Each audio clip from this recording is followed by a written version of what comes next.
हरिओम प्रिय दर्शकों, यदि आपकी मेष राशि या मेष लग्न है तो इस वीडियो को पूरे ध्यान से देखिएगा, समझिएगा। इस वीडियो में हम प्रिय दर्शकों समझने वाले हैं देवगुरु बृहस्पति को और शुक्र को, क्योंकि अब देखा जाए तो महत्वपूर्ण स्थिति बनने जा रही है। देवगुरु बृहस्पति 3 फरवरी को ही नक्षत्र परिवर्तन कर चुके हैं और ये यहाँ पर रहेंगे 16 अप्रैल तक। तो ये नक्षत्र परिवर्तन देवगुरु बृहस्पति का हो चुका है और आपने जैसे अभी डेट पढ़ी होगी और थंबनेल में पढ़ा होगा, बड़ी भविष्यवाणी, क्या बड़ा होने वाला है इस वीडियो में हम सब जानेंगे। और साथ में आपने पढ़ा 27 फरवरी से 16 अप्रैल। 27 फरवरी से क्यों? क्योंकि ये वीडियो थोड़ा लेट है आपको प्राप्त हो रही है, क्योंकि मुझे ये 3 फरवरी या उससे पहले बनाना चाहिए, परंतु अभी देवगुरु बृहस्पति भरणी नक्षत्र में गोचर कर रहे हैं, जो कि शुक्र का नक्षत्र है। और शुक्र के नक्षत्र में गोचर करते हुए क्या रिजल्ट देंगे ये हम समझेंगे। अभी वो प्रथम चरण में गोचर कर रहे थे, अब द्वितीय चरण में 27 फरवरी से गोचर करना प्रारंभ करेंगे, इसीलिए मैंने लिखा 27 तारीख। तो प्रिय दर्शकों, ये वीडियो लेट जरूर है, पर मेरा कर्तव्य होता है कि आपको जानकारी दूं। उसके पहले बहुत सारी वीडियो थी तो उन्हें बनाने में समय काफ़ी गया।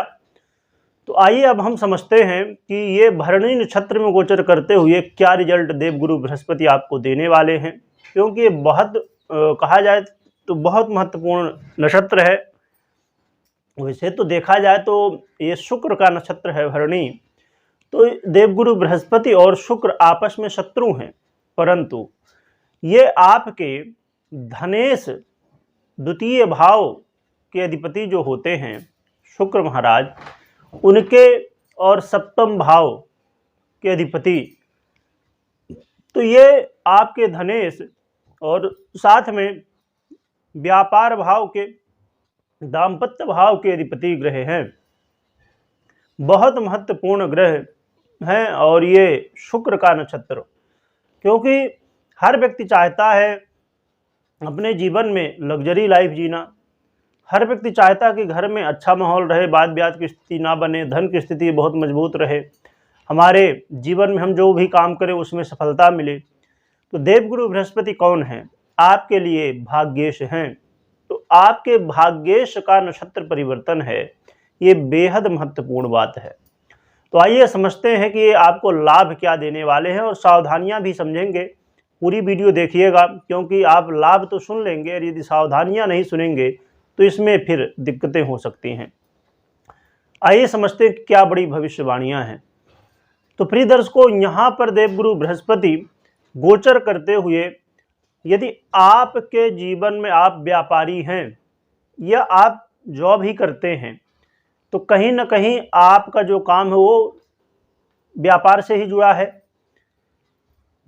क्योंकि आप जिस कंपनी में जॉब करते हैं या जहां भी जॉब करते हैं तो वो कहीं ना कहीं से वो जॉब ही व्यापार ही हो रहा है, उसमें आप जॉब कर रहे हैं। और यदि आप व्यापारी हैं तो आपके लिए भी महत्वपूर्ण है, क्योंकि ये आपके व्यापार भाव के अधिपति शुक्र के नक्षत्र में हैं। तो इस समय आपके व्यापार में वृद्धि देखने को मिलेगी। व्यापार में यदि रुकावट थी, व्यापार बहुत मंदा हो चुका था, बहुत ज़्यादा गिर चुका था, बहुत प्रयत्न करने के बाद भी व्यापार अच्छी स्थिति में नहीं आ रहा था, तो इस समय आपको वृद्धि देखने को मिलेगी। क्योंकि जब भाग्य का साथ आपको मिलेगा, देवगुरु बृहस्पति आपके भाग्य से होके और शुक्र के नक्षत्र में गोचर करेंगे, भरणी नक्षत्र में, तो सीधी सी बात है कि व्यापार में वृद्धि तो देखने को मिलने ही वाली है। साथ में यदि आप अभी तक पीड़ित थे दाम्पत्य जीवन में, आए दिन कलह का माहौल बना हुआ था, उलझन थी, समस्याएं थी, तो अब दाम्पत्य जीवन में प्रेम बढ़ेगा और वो उलझनें खत्म होने वाली हैं। इसके अलावा प्रिय दर्शकों, जो लोग अभी तक प्रयासरत थे, और देखिए देवगुरु बृहस्पति इस समय आपके गोचर कहाँ पर कर रहे हैं? आपके लग्न में ही गोचर कर रहे हैं और सीधी दृष्टि आपके सप्तम भाव में डाल रहे हैं। तो देवगुरु बृहस्पति आपके लिए विवाह के भी योग बनाए हुए बैठे हैं। परंतु यदि अभी तक विवाह नहीं हुआ था तो इस समय विवाह के योग भी पूरी तरह से आपको सपोर्ट करेंगे। तो इस समय आप अपने रिश्तों के लिए प्रयास कर सकते हैं। जिनका विवाह नहीं हुआ है वो अपने विवाह के लिए प्रयास कर सकते हैं, जिससे विवाह होने की पूरी संभावना दिखाई दे रही है।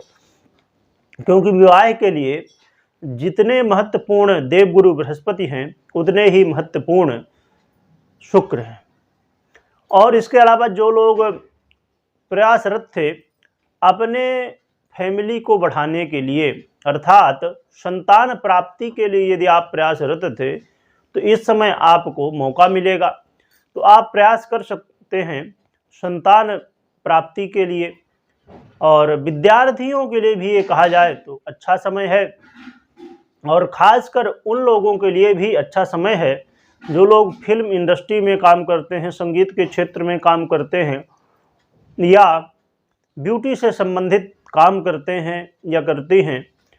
तो इन सब क्षेत्रों में शुक्र से संबंधित, देवगुरु बृहस्पति से संबंधित क्षेत्रों में आपको लाभ मिलता हुआ दिखाई देगा। और अस्थाई धन की वृद्धि के योग बन रहे हैं, क्योंकि आपके धन भाव के अधिपति भी शुक्र होते हैं। तो आपके अस्थाई धन में भी वृद्धि देखने को मिलेगी। और पैतृक संपत्ति से संबंधित कोई भी काम रुका हुआ था वो भी बनता हुआ दिखाई देगा। क्योंकि आप जानते हैं, इस समय आपने वीडियो देखी होगी पहले ही, कि मंगल इस समय बड़ा ही दिव्य राजयोग बनाए हुए बैठे हुए हैं आपके कार्य क्षेत्र में। जहां शनिदेव अस्त हो चुके हैं 11 फरवरी को, उससे पहले ही 5 फरवरी से ही मंगल देव बड़ा ही दिव्य राजयोग बनाए हुए, कई राजयोग का निर्माण करके यहाँ पर बैठे हुए हैं। उच्च अवस्था में मंगल हैं। तो जहाँ एक तरफ कर्म भाव में आपको बल मिल रहा है, वहीं धन भाव और आय भाव में भी बल मिल रहा है। तो देखा जाए तो बहुत अच्छी स्थितियां प्रिय दर्शकों बनने वाली हैं। तो ये सब लाभ आपको मिलेंगे। परंतु अब सावधानी भी समझ लीजिए, क्योंकि जैसे मैंने पहले ही बताया कि शुक्र और बृहस्पति ये नैसर्गिक शत्रु माने जाते हैं। तो अब शत्रु के नक्षत्र में जब देवगुरु बृहस्पति जाएंगे तो कुछ फायदा दे रहे हैं, तो कुछ समस्याएं भी तो हैं। समस्याएं क्या हैं? एक तो शनिदेव अस्त हैं, तो उनसे थोड़ा धन की स्थिति कमज़ोर पड़ रही है, आय की स्थिति कमज़ोर पड़ रही है। परंतु मंगल संभाल रहे हैं, बुध भी संभाल रहे हैं। आपने वीडियो इससे पहले देखी होगी, नहीं देखी है तो देख लीजिए। मंगल की भी वीडियो पड़ी हुई है और बुध की भी अभी जस्ट सीरीज पूरी हुई, तो उसे भी देख लीजिएगा। तो प्रिय दर्शकों, यहाँ पर अब होने वाला क्या है कि आपको थोड़ा अधिक खर्च से बचना होगा, क्योंकि देवगुरु बृहस्पति आपके भाग्येश हैं परंतु व्ययेश भी हैं। तो इस समय आपको खर्चे से बचना होगा, मतलब बेवजह के खर्चे ना होने पाए। ऐसे तो देवगुरु बृहस्पति हैं खर्चे के अधिपति, तो वो हमेशा अच्छे कार्यों में ही करवाएंगे। मतलब कोई धर्म कार्य आपने कर दिया, किसी का सहयोग कर दिया, कोई दान पुण्य कर दिया, और उसका परिणाम तो अच्छा ही होने वाला जब सत्कर्म करते हैं आप। परंतु फिर भी बेफजूल के खर्चे, अब जैसे वो किसका भाव है? कोर्ट कचहरी का भाव भी है, साथ में निद्रा का भाव है, मुक्ति का भाव है। तो यहाँ पर थोड़ी सी ध्यान देना होगा। साथ में और एक और भी महत्वपूर्ण बात कि नींद से संबंधित समस्याएं ना होने पाएं, अधिक नींद आने की वजह से आप आलसी ना हो जाएं।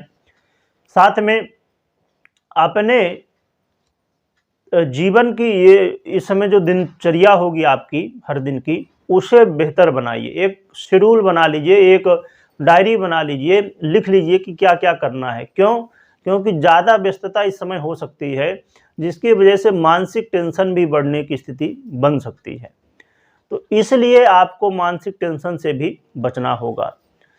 तो प्रिय दर्शकों, इन बातों का ध्यान रखिए और विपरीत का सम्मान करिए। यदि आप पुरुष हैं तो महिला का सम्मान करिए, और महिला हैं तो पुरुष का सम्मान करिए।